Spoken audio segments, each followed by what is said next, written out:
Peace be with you. Friends, on this third Sunday of Lent, the church asks us to look at one of the really great texts in the Old Testament, namely the Ten Commandments from the book of Exodus. I've said before that Lent's a time of getting back to basics spiritually, and this is a good way to do it. Just as an athlete will go back to the fundamental moves of his sport, so in the moral and spiritual order, we go back to fundamentals, go back to basics. Can I suggest you go back to this text in Exodus? If you don't have the Ten Commandments clearly in mind, commit them to memory. They're a wonderful way to examine your conscience as you prepare for confession. Even at the end of the day, to go through the Ten Commandments, say, well, how did I do in regard to these basics of the spiritual life? So I want to say in this brief homily something very simple about each one. We know that the Ten Commandments are divided into two tables or tablets, right? The first three dealing with our relation to God, and then the last seven dealing with our relations with each other.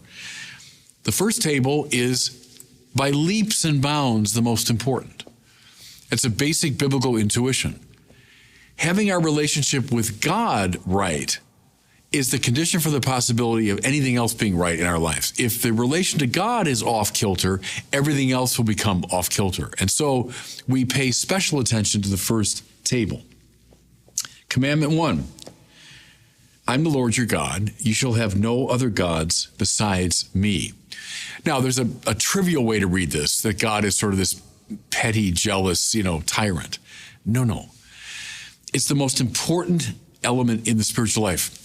God doesn't need us. God doesn't need anything. So it's not a matter of God falling into a jealous, a snit here. When there's clarity about what we worship, the rest of our life falls into order. When there's ambiguity about that, then there's difficulty across the board.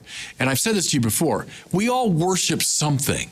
There's always something in your life of supreme value. There's some center of gravity, if I can shift metaphors. Now, it could be a pleasure, it could be money, it could be your country, it could be your family, all sorts of things. You shall have no other God besides me. In other words, any act of idolatry, turning something other than God into God, will throw the rest of your life off kilter. Clarity about the one God whom we worship, that's the most important. Second commandment, you shall not take the name of the Lord your God in vain. Now, there's a legitimate sense here where we shouldn't swear, as we put it. We shouldn't use the name of God in this sort of disrespectful way, and that's certainly true. Probably, though, what they had in mind here in the Old Testament was something like the use of God's name in a superstitious way as a kind of incantation. I'm going to use the name of God to get God to do something that I want. See, now we're getting close to the spiritual problem here. The idea is to worship God. That means God is my highest value. I've turned my life over to God. But there's a permanent danger in the spiritual order that I'm going to try to use God for my purposes. I spoke last week about falling in love with the benefits of God. If I can manipulate God so as to get what I want, see, now I'm in bad spiritual territory. So don't use the name of the Lord your God in vain means don't think you can ever manipulate God or put God to the test. No. God puts us to the test sometimes. We heard that with Abraham last week. Saw it with Job. But we don't put God to the test. We don't use his name as a kind of manipulative incantation. Third commandment, remember to keep holy the Sabbath day. How basic this was, everyone, to the biblical Israelites. The Sabbath. Not just the day of rest, but the day of worship. The day when we, in an embodied, concrete, conscious way, order our lives through ritual practice to God. And every part of it, I think, matters. It's so easy to make this abstract. Oh, sure, I believe in God. I've got this idea of God in my mind. Well, that's not sufficient. Oh, yeah, God's the central value of my life. Yeah, but do you express that and act that out ritually. See, if we were angels, that might be enough. I just have this kind of clear notion. But we're not angels. We're embodied spirits, as we heard a couple weeks ago. Therefore, to make my worship of God real to me, it has to be expressed in this disciplined and regular and ritualized way. May I suggest, everyone, that the falling away of so many in the Western culture from keeping holy the Sabbath has wreaked havoc. That when we stop signaling to ourselves and to others that we do indeed worship God, things tend to fall apart in us. You know, the test is I believe in God. Oh yeah, God's most important. Well, show me. Show me. What does that look like in your life? Keep holy the Sabbath day. Now, that's the first table, the first 3 commandments, having to do with our relation to God, nothing more important. Now, the second table, the remaining 7, having to do with our relation to each other. Now, why? Well, if you're in touch with God, who is love, that love is going to surge through you into the world. That's the way it works. The more you're connected to God, the more that love will flow through you into the world. So, 4th commandment, honor your father and your mother. Well, yes, your literal father and mother. But most of the commentators say this means something like reverence and honor and love your family. You know, if you claim to be a person of God, which means a person of love, but you can't love your own family, something is really off in you. If you can't love those who are nearest and dearest to you, well, then how will you love anybody else? So starting at home, starting with those closest and dearest to us, of course, we should love them. 5th commandment, you shall not kill. Probably best rendered or better rendered, you shall not commit murder. Because, you know, there are exceptions. We talk about just war and self-defense and so on, where, you know, a killing might be morally justified. But you shall not murder. Now, I know most of those listening to me, I hope this is true, are not murderers. They have no intention of murdering anybody. But, you know, it's simply not the case that murder isn't a problem in our society. How about the 60 million abortions since Roe v. Wade was passed? How about the almost casual murders taking place on the streets of our major cities? How about euthanasia laws, et cetera, et cetera? There is a growing indifference to life in our society.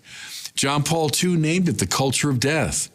And so we need to be alive to this problem of an indifference to the dignity of human life. You shall not kill. 6th commandment, you shall not commit adultery. Now, I know everyone and his brother thinks the church is obsessed with sex and all that. Well, notice, we don't get to sexual matters till the 6th commandment. So if it was, commandment number 1, but look, does anybody doubt that adultery, that the breaking of the marriage vow, being unfaithful to your spouse, is a source of enormous mischief? And I mean inside the people involved and to those around them. You have to be blind not to see the deleterious effects of infidelity and the breakdown of marriage and the family and all of that. Don't tell anyone who's been involved in pastoral ministry that this is a minor problem. Well, the biblical authors knew that very well. And if the family is the building block of the society, then our whole society suffers from adultery. So stop it, the Bible says. 7th, you shall not steal. I've talked to people, it's never happened to me, thank God, but whose homes have been ransacked. They come home and they realize a thief has been there. When something's stolen from you, there's something that's uniquely awful about that experience. When something's taken from you, it's such an aggressive, violent, invasive move. It's one of the, in that sense, least loving things you can do. If to love is to will the good of the other, stealing is taking good from somebody. That's why it's such a violation of love. Now, there is that kind of direct stealing, someone breaking in and, committing a burglary. But we know, fellow sinners, there's a lot of ways we steal things from people.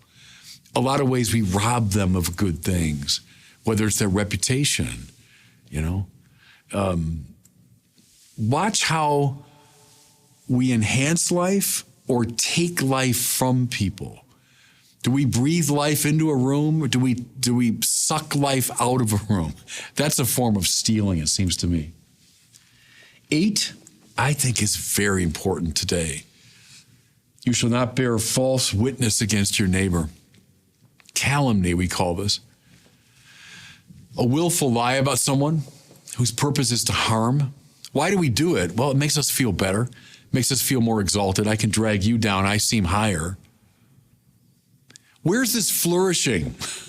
We all know, online, right? The social media culture has caused this to flourish, to bear false witness against our neighbors, to say all kinds of lying and calumnious things. Could I urge everybody, especially during Lent, to watch this tendency, especially as you use social media? When I'm saying something about a person, is it true? And why am I saying it in the first place? To ask those 2 very good questions before you post something online, I'd highly recommend it. Bearing false witness. Watch the 8th commandment. I'll bring 9 and 10 together. You shall not covet your neighbor's goods. You shall not covet your neighbor's wife. It's very interesting, that word covet. I've talked to you before about René Girard, the great philosopher. He talked about the triangular quality of desire, that we rarely want something simply because it's attractive to us. Very often we want it because somebody else wants it, right? So why is that object so appealing to me? Well, because that person wants it, and their desire of it awakens in me a desire for it. Watch this. Most of advertising is based on that principle. How come I want certain things? Well, I discover some famous person wants them. Watch 2 kids playing together. One kid is indifferent to a toy until his friend comes in and wants it. Do you see what Girard uncovered was the source of so much of our tension and violence in our society is this triangular quality of desire. Well, the Bible knew about it a long time before René Girard. See, don't covet your neighbor's wife and don't covet your neighbor's goods. I mean, desire something for yourself, that's fine. But stop getting into these mimetic, triangular conflicts. Watch how we desire. I like that the old word covet is good there because it sort of signals something fresh in our minds. Watch how you covet things. Why do you want the things you want? Is it because someone else desires them? If so, we're on a short route to conflict and chaos. Okay, that's a quick little tour in about 13 minutes through the 10 Commandments. Could I urge you, Lent's a great time for it. Go back to the book of Exodus, find this text, walk through these 10 Commandments, memorize them if you can. Use them next time you go to confession. If you're going to confession during Lent, which you all should do, use the 10 Commandments as a way of examining your conscience. And God bless you.